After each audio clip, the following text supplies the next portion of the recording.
This program will cover the basics of fluid balance, electrolyte balance, the main electrolytes in the body, and maintaining the acid-base balance in the human body. Fluids are the basis of life.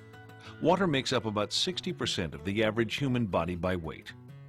About 2/3 of the water in the body is intracellular fluid, fluid held within the body's cells.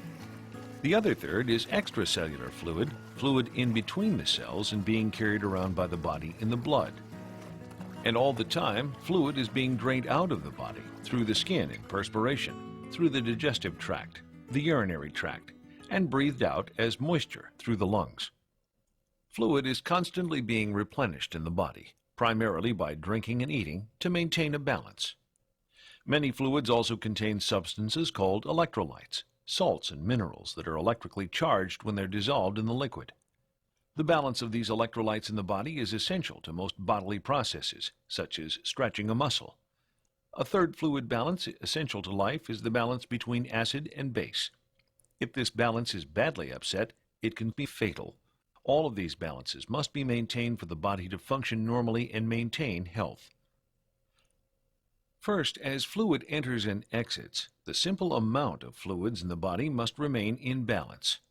The skin gives up about 600 milliliters of fluid a day through perspiration. The lungs exhale moisture about 400 milliliters. And every day, the kidneys excrete urine that contains about 1,500 milliliters of fluid.